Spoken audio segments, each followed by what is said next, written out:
It's time for the Phil Ferguson Show.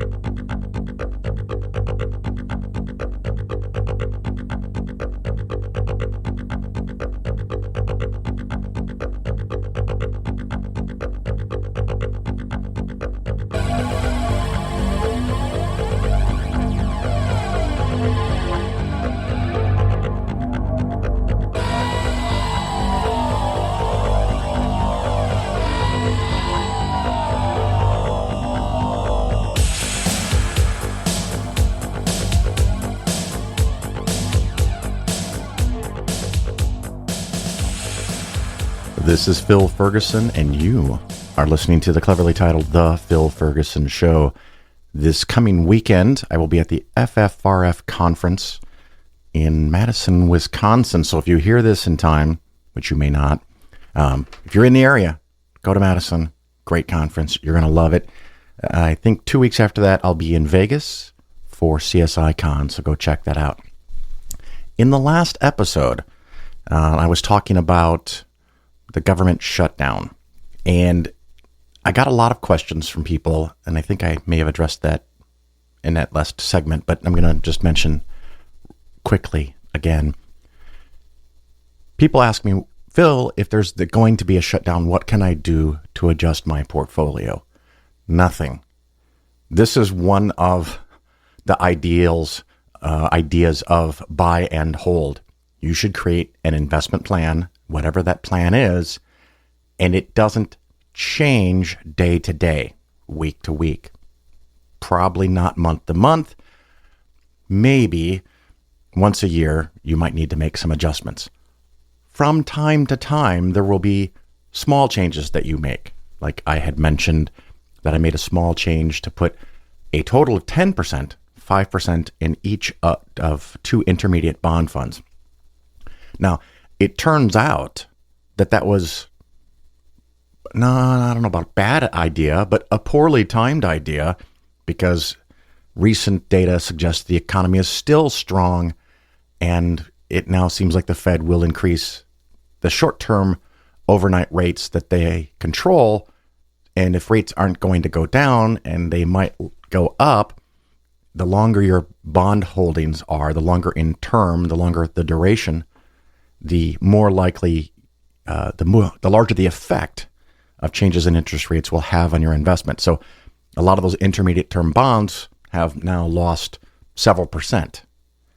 That's why it's kept in a small amount. It's 10% of your bonds, which might only be 30 or 50% of your portfolio in retirement, or 10 or 15 or 20% if you're getting closer to retirement. So that has not worked out well in the short run.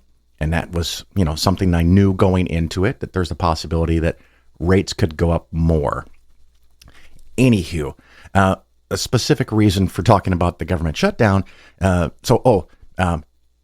shutdown is different. This one apparently didn't happen. So if you had some way to prepare for such an event, and then it didn't happen, whatever you did to prepare for it would now probably be counterproductive. I don't even know what you would do correctly in advance to prepare for a government shutdown. Does the market go up or down at every shutdown? No. Does it move a little or a lot? Whatever.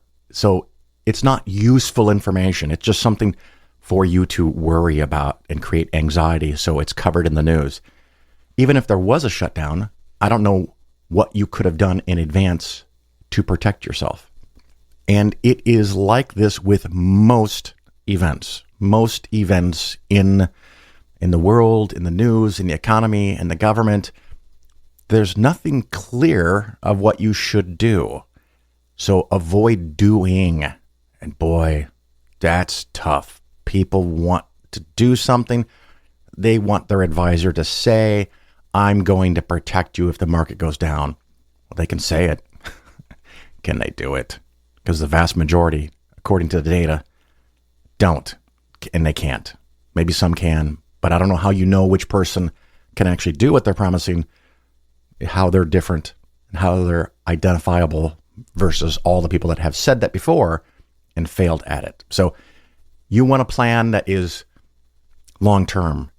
Now, if the market makes a big shift, like we talked about earlier this year, large cap growth goes up to 35% in a real quick succession, maybe you want to lock in some of those gains and distribute the money.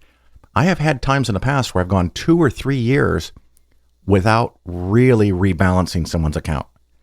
Now, if they're earning dividends that they're not spending, if they're adding money, yeah, sure, I'll use that new inbound money to rebalance. But then there are other times where I'll make a change, and then a year later, I'll make another change to the vision, the idea that I have in my head. So just keep that in mind. Don't worry about this stuff too much, because there's not a whole lot you can do about it in the short term. There's things you can do in long term, like don't vote for Republicans, because they seem to be the ones that always want to shut the government down. But that's not the point of this little thing. So, just stay solid, stay in control, follow your plan, whatever it is.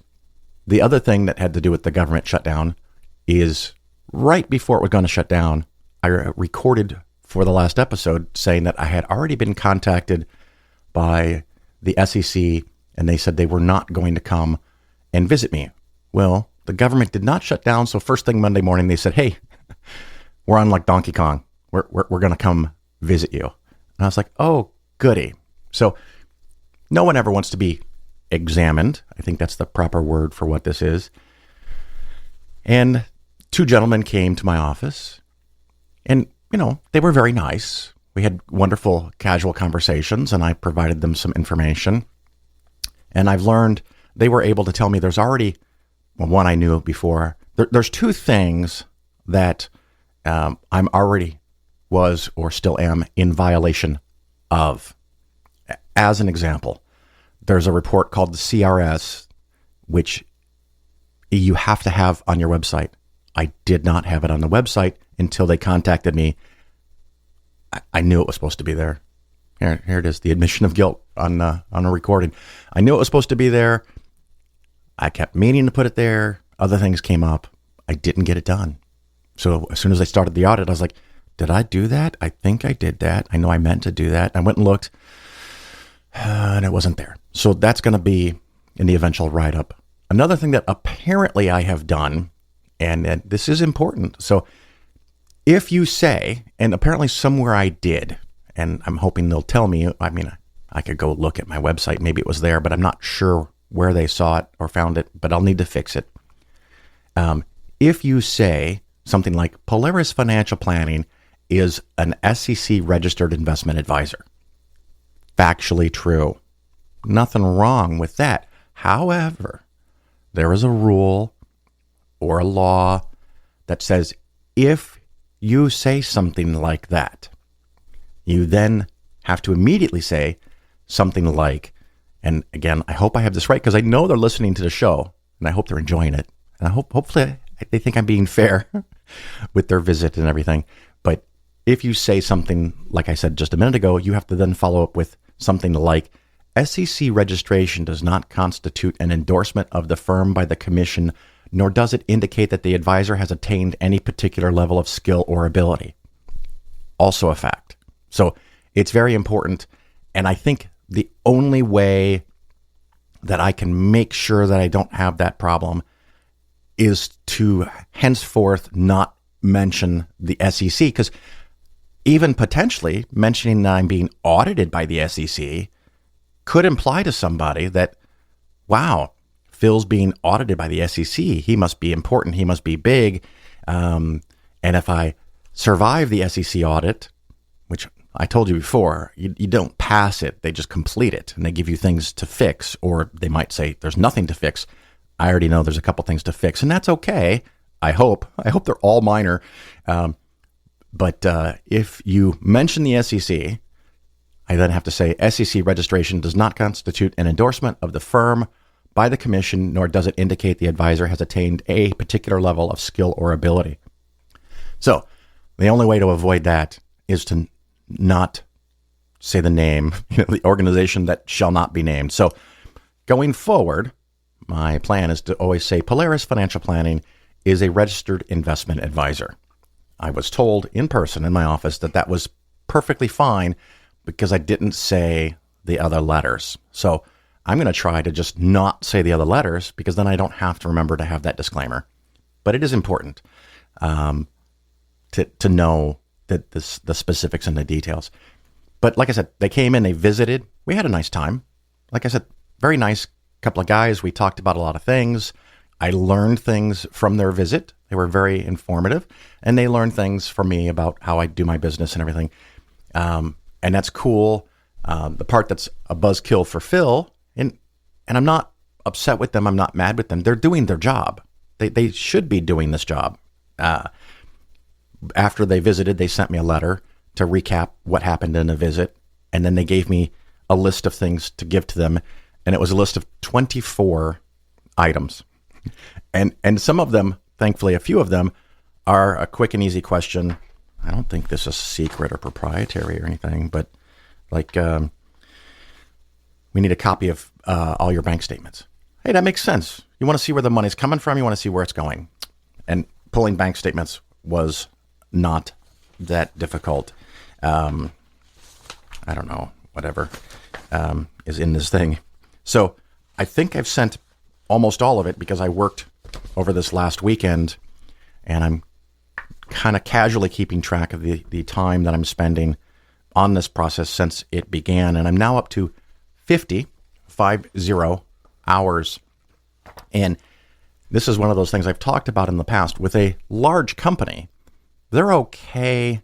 They may not like it, but they're more okay with more regulation, more rules, more compliance, because they can hire a person or a team to make sure they're compliant. Every time there's a new rule, an individual advisor like me, an independent on his own advisor, I have to try to keep up with what the rules are, what the changes are, how to comply with them, make sure I upload the right document to my webpage.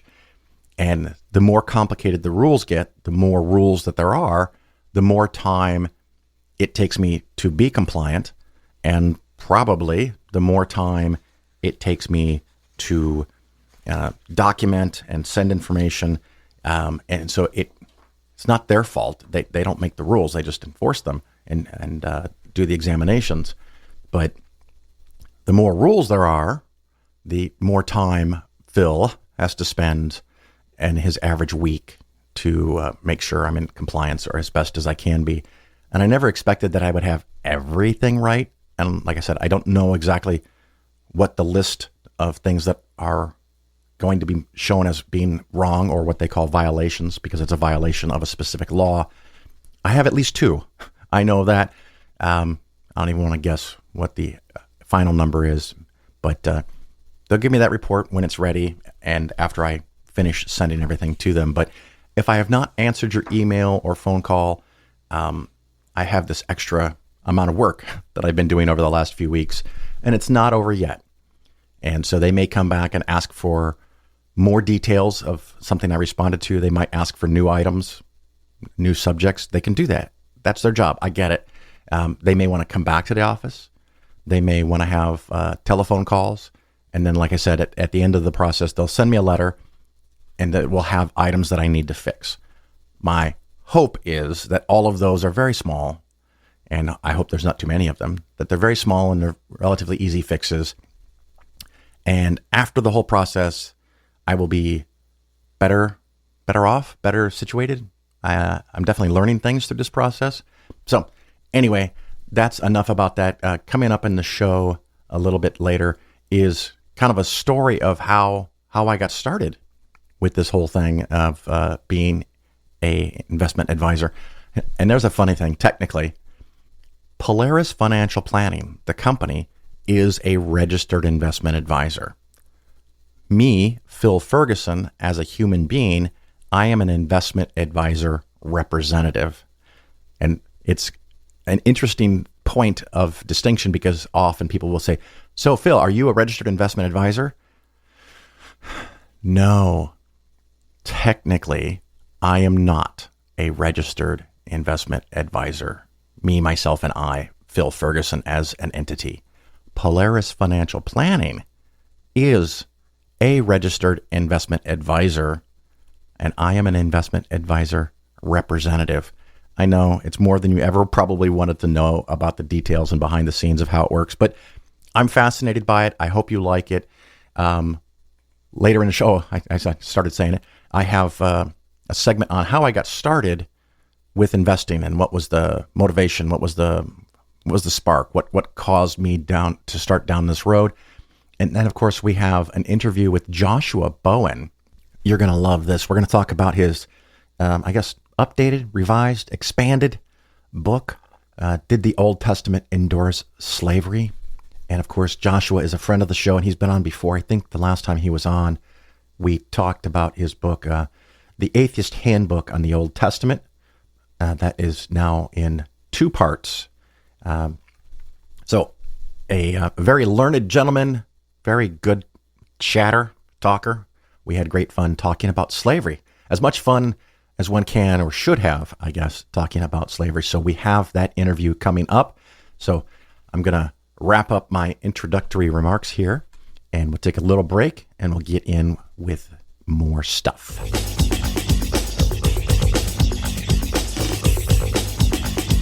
You're listening to The Bill Ferguson Show. Nothing seems crazy when you're used to it.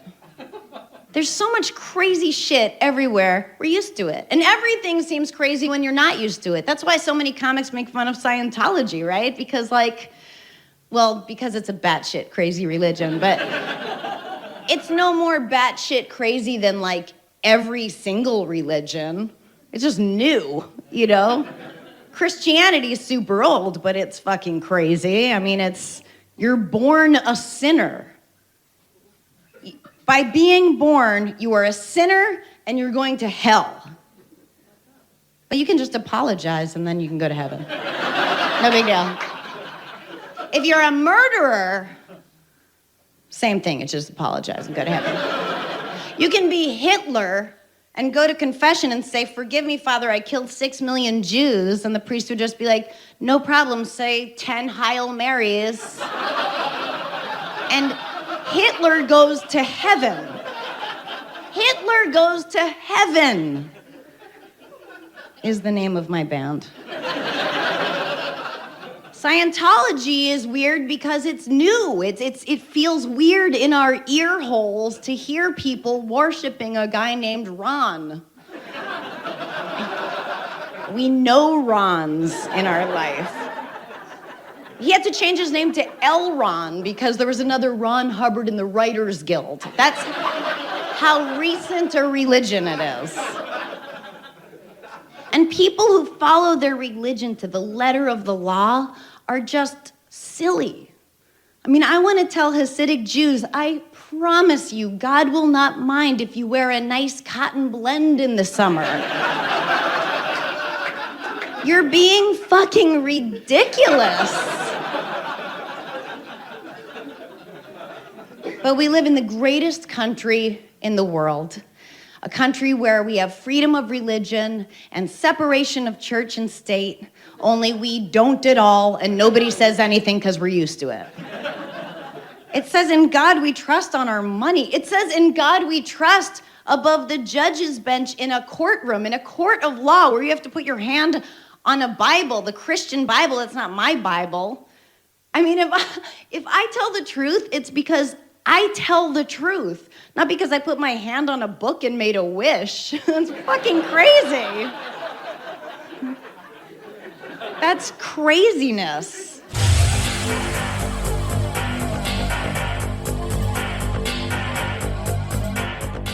The Phil Ferguson Show is for educational and entertainment purposes only.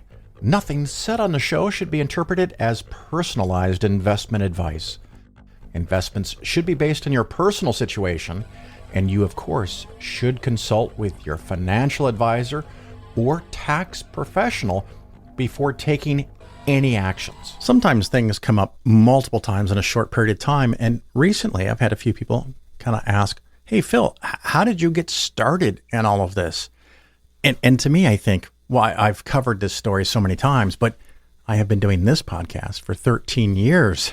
So maybe, just maybe, there's a lot of listeners who are new who don't know this story. So I am going to share with you now, that story of how I kind of got into what I'm doing now.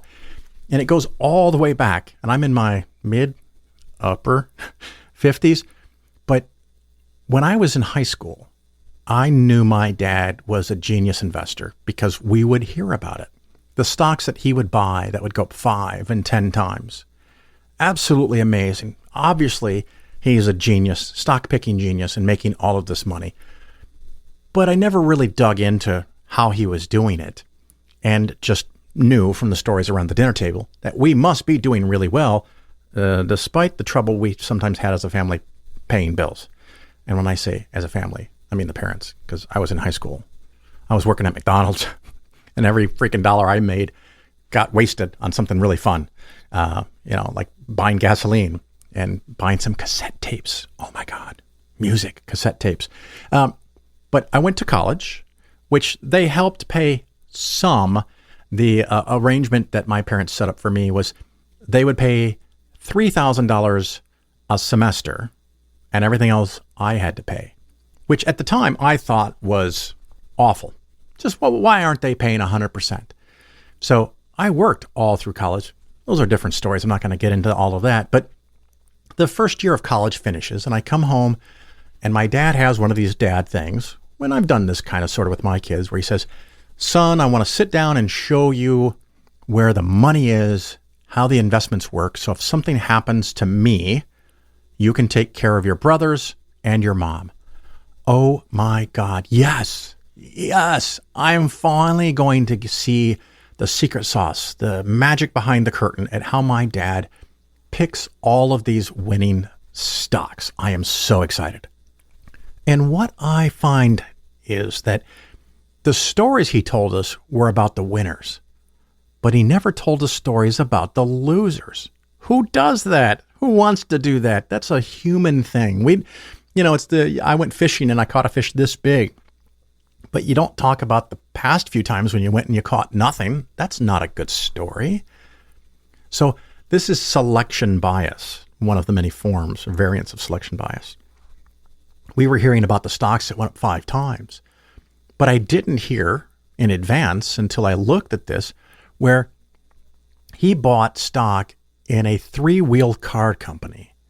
And this is in early 80s, 1980s, a 3-wheel car. And the company didn't do well, couldn't sell the cars, couldn't pay their bills, and poof, they went bankrupt. He lost 100%. Now, generally, I joke about one of the nice things about stock investing, unlike options and futures and puts and calls and leveraged investments, fun things like that. The nice thing is that with stocks, you're limited to a maximum loss of 100%. Whereas other investments, you can lose many, many times more than what you put in. Stocks, you're limited to a 100% loss. Although my dad did not follow that rule. And how? How is that possible, you ask? Here's how it was possible. He had stock in Chrysler. Chrysler before it was part of a global car company, before it was Stellantis. It was Chrysler, the number 3 car company in America, GM, Ford, and Chrysler. And he had stock in Chrysler, and they were doing poorly, and the stock went down and down and down and down and down. And so he lost something like 75, 80% of his initial investment in Chrysler and sold it. Right after he sold it, the United States government made a deal to bail out Chrysler. And Lee Iacocca, who became overnight sensation, came out with what was called the K car. And at the time, it was this new sensation, and they sold like crazy, and Chrysler had the government backing. Chrysler was bringing in huge money from the sales of the K car, which turned out to be probably some of the shittiest cars ever made on the planet outside of like Lee car and Yugos. And when people realized how bad these cars were a year or two later, and how the loans and even the income weren't going to save Chrysler, the stock plummeted again. But my dad learned about this government money and this new car coming out, and after the stock doubled, tripled, quadrupled in price, almost back to where it was before. My dad invested in it again. And then when it became clear that Chrysler still was not going to make it on its own, the price fell another 50, 60, 75%, and he sold again. So if he lost 75% the first time and 75% the second time, he now, by trading and being wrong, lost probably 150% of his initial investment in Chrysler. And this can happen to people again and again and again. And one of the important things I've learned since then, and I can do a specific segment on this again if people are interested, all of the returns of the U.S. stock market on a month-to-month basis that are above the risk-free rate of return that's provided by short-term U.S. government bonds is provided by 4% of stocks. Profound. That means even if you buy 20 stocks, odds are you don't have one of the winners.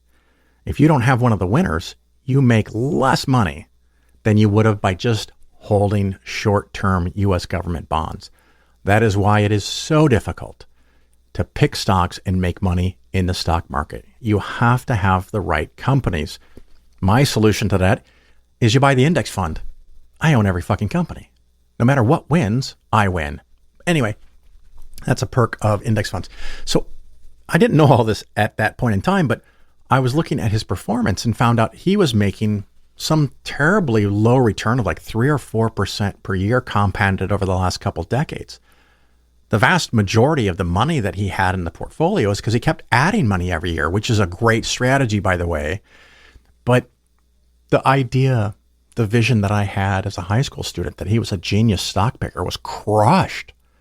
He wasn't making money, or he wasn't making much money.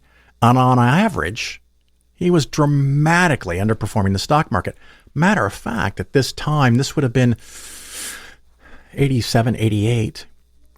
I learned that probably his best performing investment over the last decade was this weird thing from a small company called Vanguard. He had bought in the S&P 500 index. And it never had any particularly incredible years or breakthrough huge amounts. But like the tortoise and the hare, this is the fucking tortoise. Just year after year, making some gains, some losses, never giant gains, never giant losses. But over time, it just kept moving forward. In the race to retirement, this thing, as boring as it was going to be the winner. And so I thought, well, how does that work? What is that thing? What is an index fund? What is Vanguard? And I started studying and learning because I thought to myself, well, if my dad's not making money, or at least not much money, and I thought he was, how does one invest? How does somebody make money? And like I often do, if I want to get more information on a subject, I fixate on it. It's a negative and a positive, depending on the circumstances. And I started buying investing books and reading this philosophy, this strategy. And I continued to do that for years, probably reading 20 to 30 different books on investing. And they all disagreed with each other. I mean, there's some basic things that you can pull out of it, but you're reading 300, 400, 500-page books to get 1 or 2 reasonably good ideas out of it. It's a lot of work, but I was fascinated by it. And I finished my undergraduate and ended up going and getting a master's in business administration.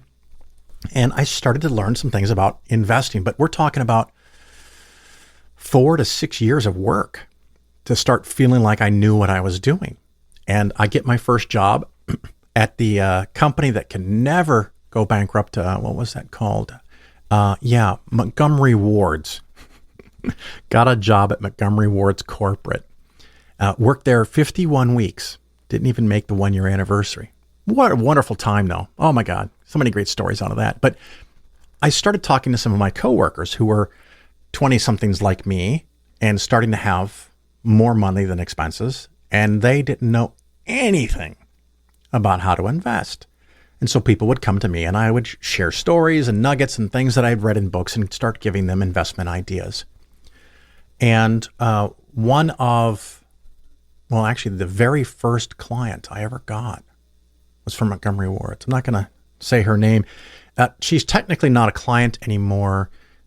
I think she's still alive. Last I talked to some of her family, she had really bad dementia, and they had put her in a nursing home, which that's heartbreaking. That's one of the big downsides of helping so many people over so many years. Eventually, people get old, including me, but clients get old.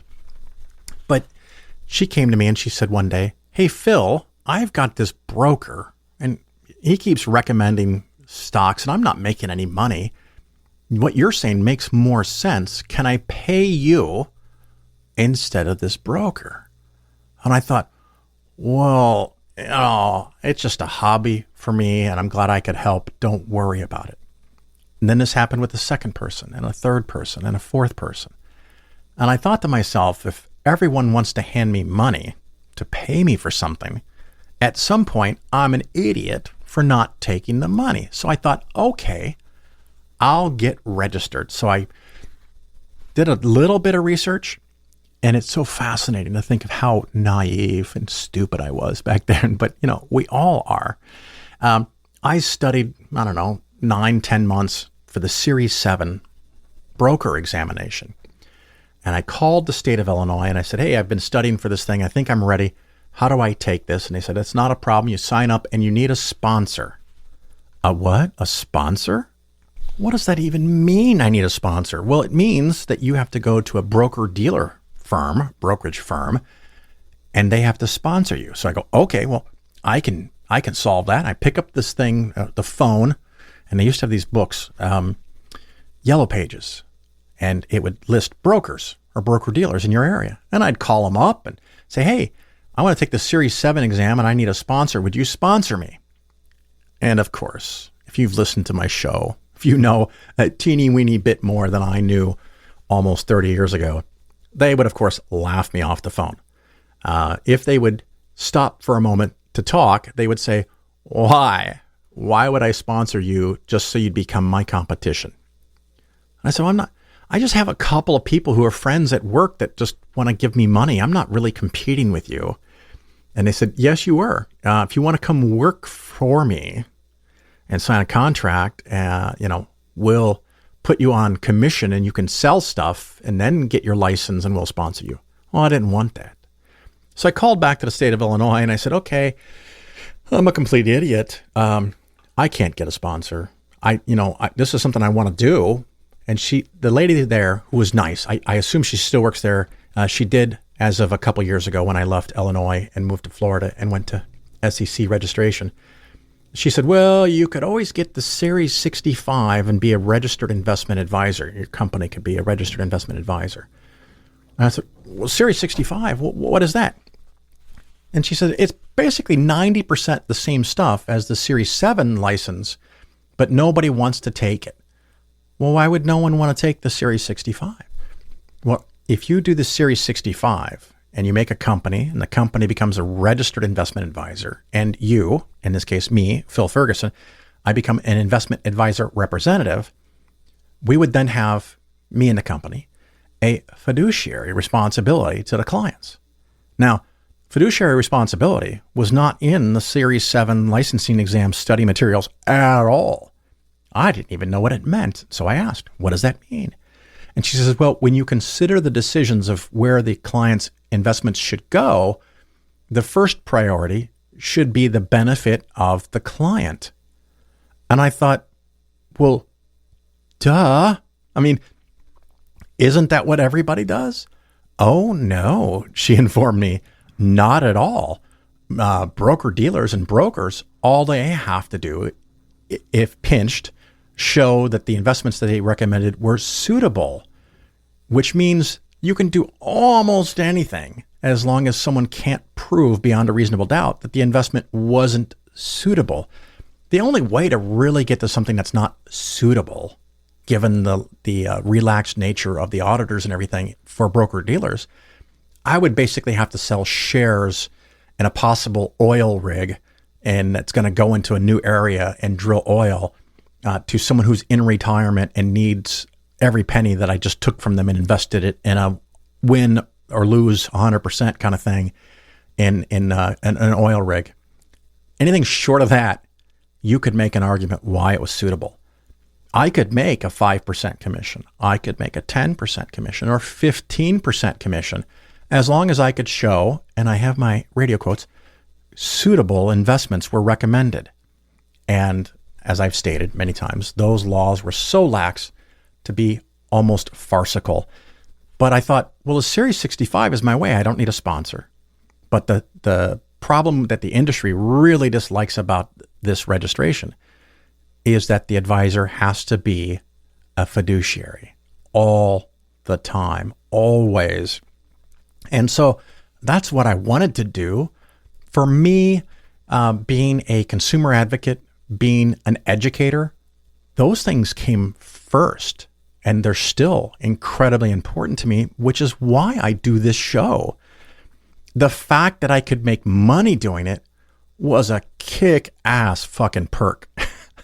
And for a long time, I made some money, but not that much. And it's like a lot of things. You do something you like, maybe even something I love. Not only do I love, to be fair, making money, but the concept that I picked up when talking to my dad after that first year of college, the idea that you could make money from money and not from labor sounded like the coolest fucking thing I'd ever heard. This is better than bread. Are you kidding me? Of course, the problem I had, which was the problem a lot of people have, it's cool as hell that I could make money from money, but I don't have any money. So then that started what so far has been a 40-year life journey of trying to figure out how to make more money. And then, of course, the magic is to spend less than you make, save the difference, and get a pretty good, reasonable return, trying to balance off the returns versus the risks. And if you can do that over time, and again, the first 5 or 10 years, I probably didn't save much at all, if anything. But as income went up, it was hard with kids, but, save a little here, save a little there, save more and more. Jobs get better, the income goes up, you save more and more. But I also, for a good chunk of my life, my working life, I had almost always 2 jobs, and probably more than 50% of the time, 3 jobs. Now, that's nuts. And maybe I shouldn't have done that. Maybe I could have spent more time doing what I wanted to do. But I was always running against what we were spending. And I had to, desperately, no matter what, make more. And so this might be a flaw that turned into a benefit for me. But I always had to make more than we were spending. And I didn't care what it took, how many hours I worked, how hard I worked. And there's plenty of other stories there. But the essence of this little monologue was how did I get started? And the thing was growing up thinking my dad was a genius stock picker, finding out that he wasn't, and then starting down this path of how does one invest? And then it turned out that information was valuable to other people, and I would share and help them. And then some of those people said they wanted to pay me for helping them. And we kind of went with that. And year after year, one person would recommend another person and another person. Probably the first year I was registered, after all of the expenses, I might have made like $5 or $7. It was comical. And now the scale of the business is such that I would have never believed that would have been possible. But it's also, as I know more and have gotten bigger, and as regulations have gotten more intense, the amount of money I now spend on outside consultants and regulatory people to make sure that I survive an SEC audit is a lot of money. So I don't know how someone could do that today. Maybe they can. If that's something that you're really interested in, I'd be happy to talk to you about it. You, of course, can email me, Phil@Polaris Financial Planning, because what you could do is create your own LLC. You study for the Series 65, and there's consulting companies that will help you with all the registration stuff. To create an LLC is probably a couple of $1,000. These consulting firms that have turnkey operations, they have contracts and manuals and everything. All you have to do is adopt them. and follow them, and they'll help you do the registration stuff. But that may be $20,000 the first year, and then maybe as little as 5 or 10 if you're really small on an ongoing basis. Of course, you need insurance. You have to have an office or a space in your house. But you could have a starting overhead of, 20 to 50 grand for the first year, and then 20 grand or more ongoing, but you don't have any clients yet. And so that's the big problem. That's the part where Phil got really lucky, is that when the expenses were really low and the outflows were really low and the number of clients were really small, I could balance things for years and years and years, and worked a second job, a full-time day job, and ran my DJ business doing weddings, sometimes 20, 30, 40 weddings a year or more. In college, it was 150 a year was the peak year, but out in the working world. So I had time to grow my business. I could wait to grow my business because I had a day job and the DJ business. Anyway, that's how I got started. That's kind of how it all flowed out until we are where we are today, where I have this comically high $2 million minimum for new clients. Of course, if you have more than 2 million, particularly if you have considerably more than 2 million and you're looking for an advisor, please, you should send me an email also, phil@polarisfinancialplanning.com. But that's a little bit of a story about how I got where I am and how it's taken 2.5 decades, 27 years in total, something like that. But anyway, we'll take a quick break and go on to something else. Hey,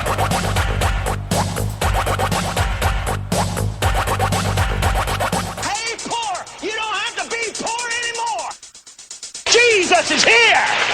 You're listening to The Phil Ferguson Show. All right, everybody, welcome back to Open Mic Night. Just was a little joke in the pre-show, which is not available to anyone ever. But the point of the open mic is that we're going to talk about the Bible, and we're going to talk about God, and we're going to talk about Jesus. And since he, they, it are omnipresent, they are allowed, explicitly given permission by me to jump in on this hot mic and correct the record for the entire world in case myself or Joshua Bowen, who is with me here, get anything wrong. So, Joshua, how the heck are you? Yeah, not too bad. Appreciate you having me back on. Yeah, it was. I had just checked. It was about 2 years and 2 months ago. I think we talked about the Atheist Handbook. Yep, that sounds right. And now you've got a updated work, I guess, right? Is that the right way to say it? Yeah, I put out, I guess, about, I can't even remember anymore, a couple years ago, put out a book, did the Old Testament Endorse Slavery. Yeah. And much to my chagrin, it's such a popular topic that I had to write a second edition to it, where I took it from about, 200 pages to just over 700. So, yeah, and our good friend Seth Andrews did the reading for it. I just almost finished the audio version because I'm so busy. I have to pay people to read to me. I don't blame you. No, and his voice, I feel like I could sit and listen to Seth read the dictionary to me. So, well, he's no Joshua Bowen, but he'll do. Who is? Who is? Yeah. And so you do something with philosophy at some university or something? What's the no? Definitely not. No. Unless that was. I get it. Sorry. Philosophy is. Now I understand the joke. I spend so much time on social media now engaging with people who want to talk specifically about philosophy, and so I have to say all the time I don't do philosophy. But you were referring to a doctorate of philosophy. So I have a PhD in ancient Near Eastern studies. So I went to Johns Hopkins University and got a PhD in Assyriology with a minor in Hebrew Bible. So I have spent a lot of time in the Old Testament and in the wider ancient Near East, reading Hebrew and Aramaic and Akkadian and Sumerian and Man, Ugaritic and all kinds of other really exciting things, Yeah, I can't decide if that's impressive or or sad. Or if you should wake back up. Right? Yeah, because I'm thinking I might prefer bamboo growing under my eyelids to studying some of the stuff that you study. Because I famously was on the Atheist Experience one time, and someone called up with an argument for God, and I said, I don't do arguments. And they were so flummoxed because they're like, well, that's what this show is. And I go, no, the show is for you to call on and have evidence. And they go, I have evidence. And it's in the form of an argument. And I said, an argument is not evidence, and I can prove it to you. And he says, how are you going to prove that? And I said, well, we call evidence evidence, and we call arguments arguments because they're different things. That's why we have words. So do you have evidence or not? So it just kind of went downhill from there. It is very interesting to me in these contexts, particularly with apologists. When I first came online back in like 2018, I had lots and lots of people coming at me with the Bible says this and archaeological evidence says that, and very quickly, and you're like, does it really? Yeah, does it though? And now people don't want to talk about the Bible anymore, right? All they want to do is, well, let's talk about theism, right? Let's talk about just the existence of God, which is so boring to me. And my personal relationship with Jesus, and whatever. Yeah, I mean, but the thing is, like, I'd be more interested in that than just like, does a God exist? Because like, in the end, cool, like. Let's just assume that a God exists. Like now what, right? Because where does that get us? We don't know anything about what we're supposed to do. In order to do that, you've got to get down to one of these specific gods. So let's start there, right? Let's start with the specific God that you believe in and talk about those things. That was where I got stuck with that person that had called on the Atheist Experience. I said, because I think he was doing what's called the Kalam. I don't even remember the names of the arguments because I don't give a shit. Right. And I said, let's just cut to the chase. Okay. You went through all the setup and the hypotheses and the fractured rationale to connect it, all that shit together. And you've convinced me that there is a God. Right. Now what? And he's like, what? But you didn't hear my arguments. I go, I've heard them 100 times, dude. I've done this for decades. I don't care. You win. There's a God. Now what? And he didn't know how to function. He's like, I don't feel that you're letting me make my argument. I told you won. Now let's get to the important part. What the fuck do we do with that information? Yeah. And I spent an hour and a half one time on a call or on a Discord line with a very popular, very irritating human being that I won't even mention his name, but And that's all it was. Like, well, how do you know anything? Isn't it possible that, you don't even exist and that your faculties, cognitive faculties don't function? It's like, yeah, sure. Like, and the sun might not rise tomorrow. Like, that's all possible. Like, where does that get you? Well, God is the necessary precondition for all intelligibility. And like, oh my God, just shoot me. Just, let's just go to Genesis 1, shall we? And let me show you how you don't understand your text. I had an apologist friend who was he had a ministry and he had a little church. He was just getting going, like 20, 30 people would show up on Sunday in his house. And he would do Bible study. This is when I lived in Champaign, Illinois, and at the University of Illinois. And he would always invite me to come. And so one day I showed up, and he was doing Genesis 1. And I think what he thought was going to be a 15-minute slam dunk presentation, I kept asking questions. And other people in the audience started getting pissed that I was interrupting and asking questions and making it hard for him. And he said, no, I invited Phil, and this is good for Phil, and all of this can be explained. And so we would go line by line, painfully line by line, and I'm just trying to come up with things to say and refute every line that he says. And after about an hour, the minister did not lose interest in talking to me, but he lost interest in the reaction the audience was having, because they were like, "Oh, Phil has a good point there. Phil, that's good." And oh yeah, because he was not swayed in the least by my arguments. Right. But some members of the little Bible study group of 15 people were like, "Well, no, wait a minute. Now Phil does have a good point there." And so I never got invited again.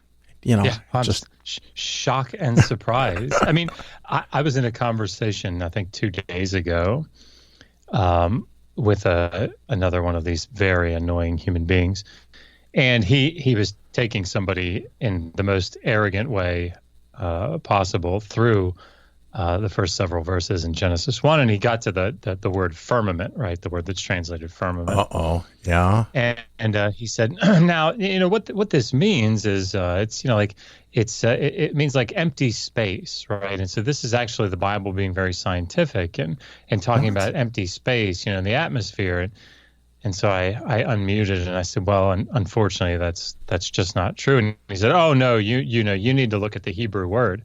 And I was like, oh, rakia, from the word rakah. Do you know what the word rakah means? And he was like, oh, but that's not the word. And I said, yeah, but it actually is. And let me tell you exactly what it means. And I explained that it meant the dome that was overhead. And he just said, no, you need to go ask somebody that knows Hebrew. And I said, so yeah, I should ask myself, or I don't think I understand. Yeah. It becomes somewhat painful after a while. I've had the discussions with a evangelical who knows like 4 or 5 of these languages like you do, and has read whatever he could get in the oldest versions, not the original text, because that's nonsensical. And he would explain, and I said, so basically what you're saying is that the Bible is fucking worthless unless you've spent 20 years studying half a dozen dead old languages. What a mastery of communication our God is. That is definitely one way to say it. That is true. Yeah, because I didn't know the details that he knew, but I was like, if the purpose of the Bible was to elucidate a plan for the billions of people on this planet to follow, that's a fucking failure. Anyway, you not cut the best medium. Yeah. But you've specialized, and yay for you. I'm glad there are people who are doing what you're doing. Just like I'm glad there's people that teach kindergarten, but it doesn't mean I'm gonna do it. Right. But you've written books, and this new one, of course. I just moved away from the page. Where was it? Did the Old Testament endorse slavery? And I was particularly interested. I did like the fact that you were breaking up not only other legal paradigms from the time period, from the area, but very carefully distinguishing between different types of slavery. If you don't mind, can you give me maybe a minute or two on history? But I'm more interested in the different categories of slavery that are in the Bible. Yeah. So, when we think about the rest of the ancient Near East, right, the area of, in particular, like around Iraq and Syria, there were, cultures that went back long before the Israelite culture showed up around 1200 BCE. And the biblical texts are pulling from and are dependent upon these earlier cultures in many, many ways. One of them is in legal texts. And so when you look at what's in the Bible, it's a good reflection of what was in the surrounding cultures. And that there are basically 3 types of slavery that we see in the ancient Near East and in the Hebrew Bible. There's debt, chattel, and sexual slavery. Those first 2 categories they would agree with. The third, the sexual slavery, they probably would not have agreed with at the time. They wouldn't have considered it that. But by definition, we would certainly assign it that definition. But debt slavery was any slavery that was contingent upon the repayment of a debt. Under that could be like famine slavery, because somebody is having to rely upon someone else in order to survive. And so I suppose in some way that could fall into that category. But anytime you take out a debt or you take out a loan and you can't repay it, that can enslave you. And in most cultures in the region, there was a limited period of time that somebody could serve as a debt slave before all their debts were repaid. And in the Bible is 6 years, like in the laws of Hammurabi, it's 3 years. But again, it's just sort of similar across the board. And of course, that makes you as the lender contemplate, well, I better limit how much I lend to somebody because they only have 6 years to work it off. Yeah. So, I mean, it creates some guardrails, but like you said, it also creates a way for you to pay back this debt that you fucked up, but not ruin your entire life. Although I'm expecting 3,000 years ago, life expectancy was a little shorter than it is today. Yeah. And really, this is where Christian apologists want to stop, right? So, I mean, if you go to YouTube and type in slavery in the Old Testament, I mean, you'll probably see me. But the other, Frank Tureks and Mike Wingers and many of these other apologists, when they talk about slavery, they say, oh, yeah, it's not the antebellum South. It's not that slavery. Really, it's just like indentured servitude. And that's just kind of where they stop, right? It's like debt slavery. It's is it great? Not really, but, it only lasts a little bit of time and it's done. The problem is that that's not the only type of slavery there is, right? There's chattel slavery. And chattel slavery is any slavery that is not contingent upon the repayment of a debt, right? So, somebody that becomes the actual property of someone else. Yeah, you're basically the equivalent of an ox or a horse or a goat. Yeah, that's right. That's right. And the law in some ways would try to provide for the humanity of a slave, both in the wider ancient Near East and in the Hebrew Bible. But in a lot of ways, it was, again, it's just, you're owned by someone, right? And people could volunteer, under duress to become a chattel slave, usually because of life circumstances. Certainly in the Old Testament, for example, in Exodus 21, 2-6, if a debt slave is serving out that 6-year term to repay his debt, and his master says, "Here, take this slave woman to be your wife," so that guy could be used for his sexual breeding purposes. Right. Then if they had children, the wife and the children are chattel slaves. They belong to the master.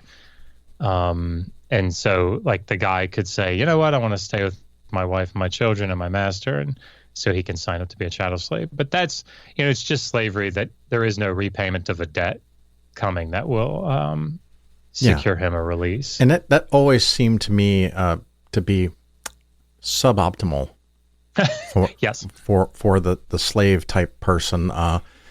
That doesn't sound very attractive, but it clearly is in the Bible. But of course, Jesus clears all that up and gets rid of it in the New Testament, right? Oh, yeah. Well, I mean, no. Oh, damn.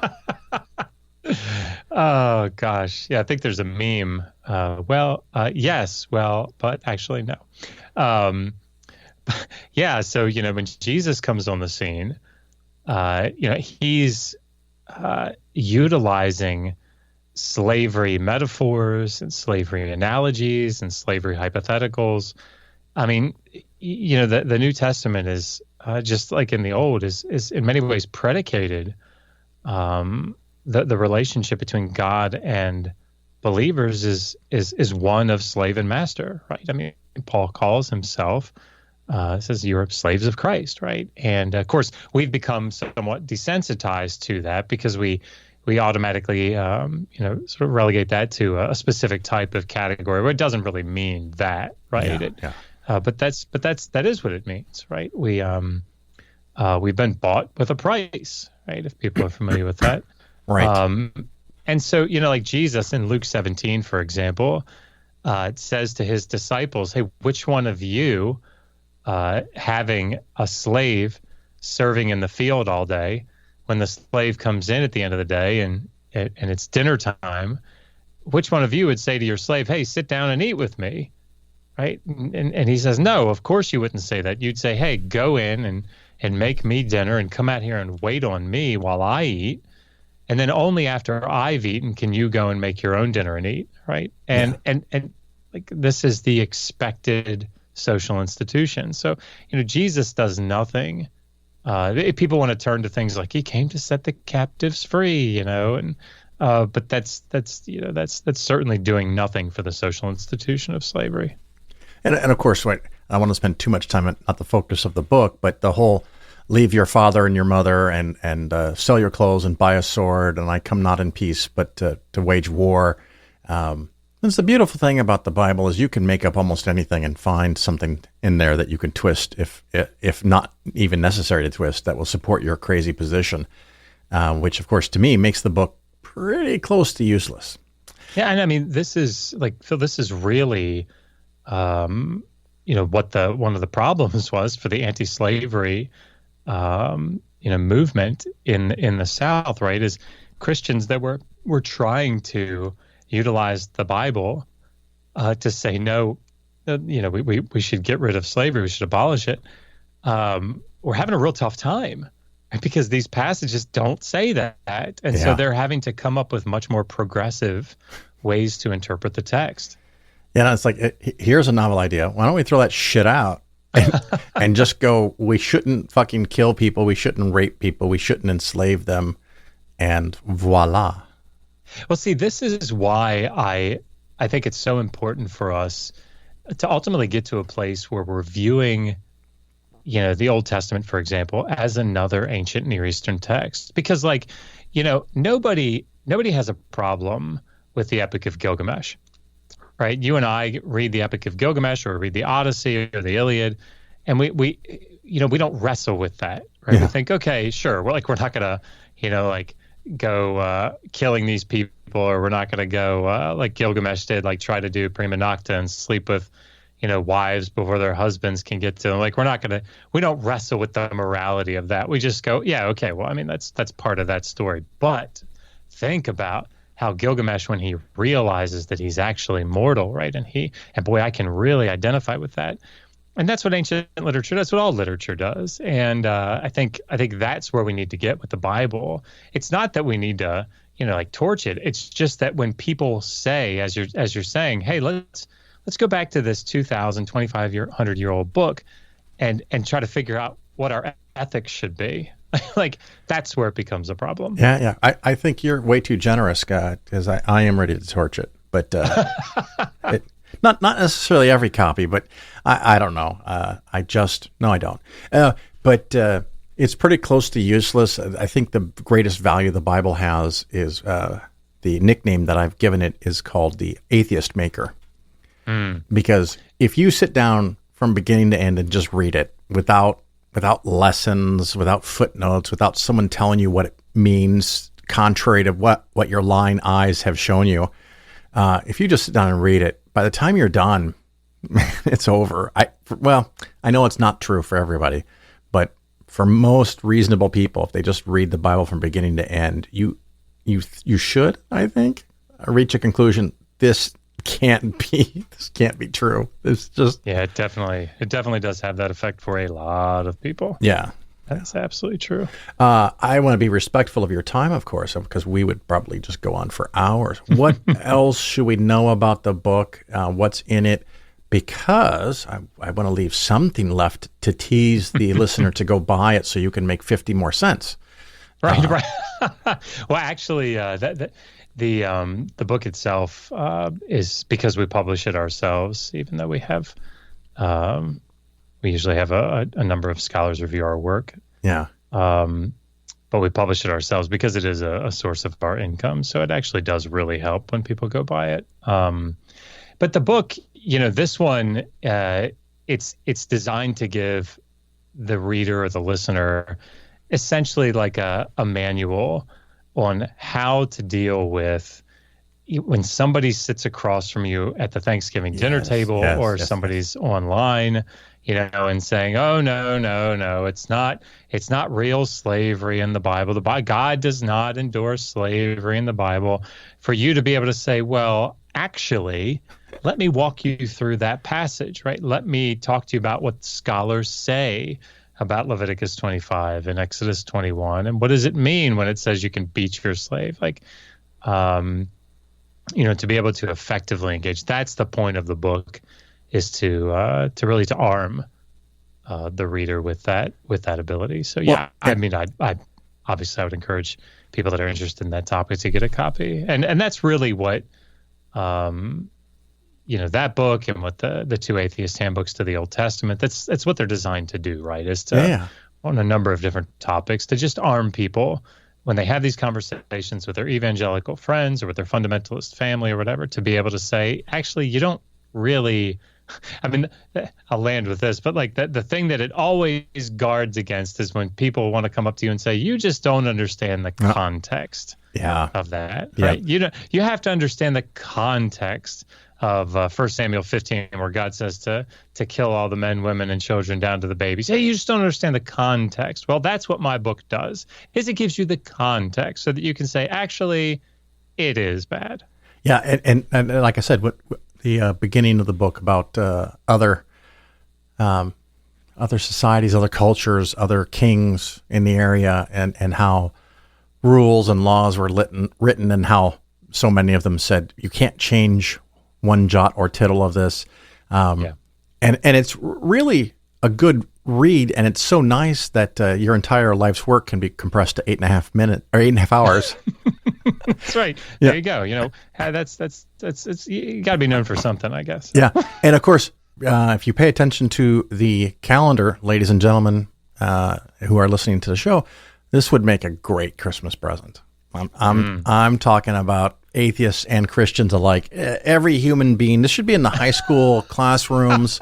Amen, brother. Junior year, I think would do it, and you learn about what the Bible does and doesn't say about slavery, and I hope this is not too much of a spoiler. It's pretty bad. Yes. No, if anybody doesn't pick up on it, yes, the Old Testament did endorse slavery. So it did. Spoilers. At the end, it wasn't the butler who did it; it was Jesus. The slaves obey your masters. That's the gist of it. I will say this, because you did order me to do shameless plugging, so I'm going to do shameless plugging. But for my wife, in case people don't know, Megan Lewis is the host of the Bart Ehrman podcast, Misquoting Jesus, and so she and Bart do podcasts together. I think they're up at once a month now. But I was a special interviewee on Bart's podcast couple months ago, and he and I sat and talked for, I guess, about an hour or so about this topic in particular at length. So if people are interested, go to the Misquoting Jesus podcast and type in like slavery, and it'll probably pop up. Now, do you have a podcast or YouTube channel that we should go listen to?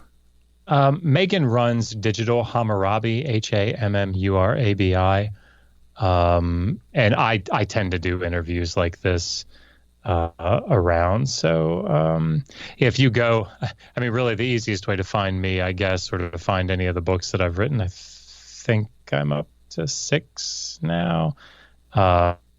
Just type in Joshua Bowen either in Google or in Amazon, and it'll come up. But I normally just kind of float around and help out.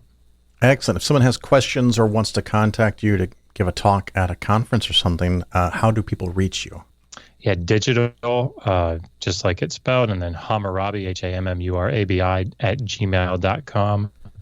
And Megan checks that email pretty regularly. So, yeah, that's a good way. Or, find me on, I used to be on Twitter. I've kind of gotten off of Twitter, but I guess the email is probably a good place to go. X, the application formerly known as Twitter or whatever. Right. Oh, right. That's right. Yeah, I'd forgotten about that. Yeah. Excellent stuff. Well, Joshua Bowen, thank you for coming and being on the Phil Ferguson Show. Are you going to any conferences? I forgot to ask this in the next few months. I have to look at my calendar. I know I'm speaking in February down in Houston at the Oasis. Okay. But I'm not sure. Actually, I I have to look. Well, Sad, isn't it? coming up in the next few weeks, there's the FFRF in Madison, and then there's That's right. CSICon in Vegas. I'll be at those, and maybe you can check your calendar and see if you can fit it in. There you go. I will take a look. Very good. Joshua, thank you so much for being on the Phil Ferguson Show. Oh, thank you very much, Phil. Appreciate it.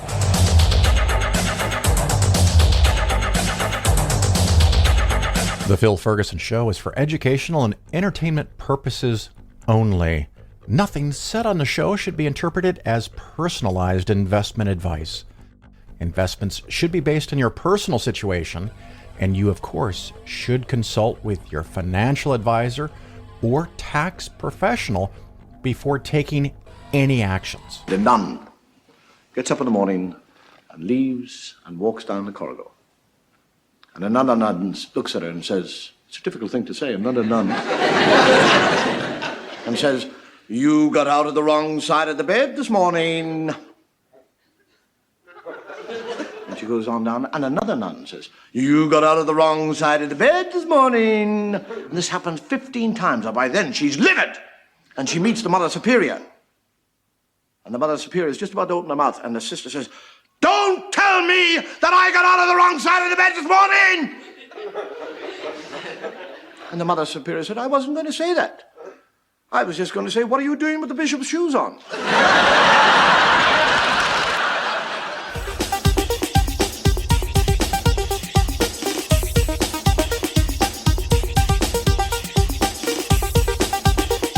I am delighted that you're here and that you're still here and you've made it this far in the podcast. An ongoing theme, I haven't mentioned it, I think, for many months. Pool water temperature. Da, da, da, da, da, da, da, da, da. Yes, it is fall, I think, maybe late fall for people north of Central Florida, but we've started to have some cold weather. We've had weather that has been in the low 70s overnight and maybe even the high 60s. And I know for many of you, this time of year, a high in the 70s would be really nice. So, but the funny thing is that the pool is exposed to the air and evaporation. The ground temperature is falling, but it hasn't really fallen much. It's mostly caused by evaporation of water, creates a reduction in temperature. It's I hope I have this right. An endothermic reaction. Anyway, when water evaporates out of a pool, it cools the pool. So, and we are now to the time of the year where I have to put the pool cover on all the time. And I'm starting to use my little teeny heat pump and, trying to keep the pool usable. And we'll see how long I can play this game this year. The other thing, of course, is what they call the salt cell. There's a electrically powered mechanical device that turns salt in the pool, because it's a salt water pool. It turns that salt into sodium and chlorine, and that's how you end up chlorinating the pool. Sadly, my salt cell is dying. It has some corrosion on the inside, and it's becoming less and less productive and efficient, and the pool company suggested it would be $1,400 to replace it. So I don't like to spend money that I didn't have planned on, so that's a lot of money to spend. And so for now, since I have a weekly service, they add chlorine, if necessary, to the pool. Also, the pool pump has been leaking since the day we bought the house, year and a half ago. And kind of my attitude is, if it's leaking, that's fine, as long as it's working. And it does work. And it's a very, very small leak. But at some point, pool pumps don't last forever either. So I'd have to replace that. And I'm considering, I'll use my little system that I talked about a few weeks ago and call a handful of companies and say, hey, give me a quote on putting in a new, what did I just call it? The salt converter thing and a pump. And maybe I'll just break down and add a small heat pump. So for a good 6, 7, 8, maybe months of the year, I don't really need a machine, a heat pump to heat up the water of the pool, in part because I'm in Florida, and in part because we have a very nice system on the roof that heats water via the sun. And to avoid confusion, they're not the photovoltaic solar panels. They're the water solar panels. So they're just lots and lots and lots of tubes with water running through them. And it's all, of course, black, and it's up on the roof. So it can get quite hot. It can get to be 120, 130, or even more. And then that water is mixed into the pool until the pool temperature is at the set level. Now, at this point of the year, if I get a couple of sunny days, even in the middle of October, that works perfectly fine. Not a problem. But if you leave the pool uncovered and you get a couple of nights pushing down towards 70 or lower, and the water evaporation and it's starting to get drier, relative term, the pool will cool down. So I want to start avoiding that or reducing that, and that's with the pool cover. And maybe in a month or so, I'll start adding the second pool cover. But here's the funky thing. The pool cover, the clear pool cover that I had, it's degrading. It's falling apart. And I knew when I bought it that, these things are supposed to last 3 or 4 years. It's barely a year old, and it's starting to fall apart, the little bubbles. The tops of them are breaking off. It looks like 100 contact lenses floating in the pool. And I'm pretty sure the problem is that I always left it out in the sunlight because I have a little roller that I roll up the plastic from the pool, and then I can unroll it. It's pretty convenient. And of course, when I watched videos about this, they always would say, when possible, put the cover in the shade, take it out of the sun, because the sun also breaks down the plastic. Well, I don't have anywhere to put that in the shade. There's no space big enough to keep moving that and put it in the shade. Although maybe now that I think about it, there is a way to do it. I just don't like the way I'd have to do it. But I might have to buy a new cover and cut it to fit. Not that expensive, but just another thing. Pool is extra work, even when you have someone relatively well, maintaining it relatively well, something like that. Anywho, I got to finish up, do a last couple of items on my list to send to the auditors from an organization that I'm not going to mention, and of course do client calls and account rebalancings and all that fun stuff. And then, of course, I've got to pack, or I'm already packed, or I'm packing right now when you're listening to this, to go to the Freedom from Religion Foundation Conference 2023 in Madison, Wisconsin. If you hear this in time and you're somewhere in the area, of course, check it out. Maybe you can still get in. I don't know if the hotel is sold out or not. But if you do go there, or if you're planning to go there, or you already were planning to go there, fantastic. I'd love to see you. If not, CSI Con in Las Vegas a couple weeks from now. Until then, ciao.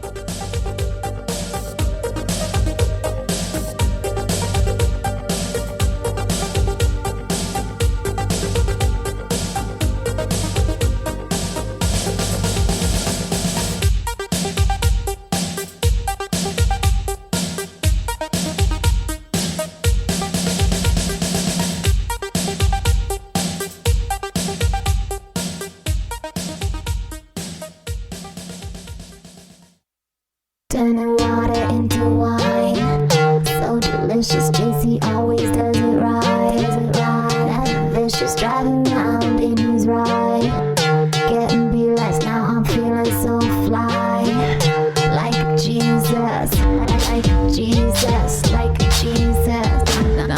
Now I'm feeling so fly, like Jesus, like Jesus. Now I'm feeling so fly, like Jesus. Give me that Momo sis. Give me that Chris and Chris. Ladies love my hair and my cross is what they wear. Get them Bibles poppin'. We got that faith and that love. Now give them 2 more Bibles, cause you know I'm above. Baby like hell bad. Bring it up, bring it up. When seeing that girls around me, they be acting like they none. Acting like they none, baby, acting like they none.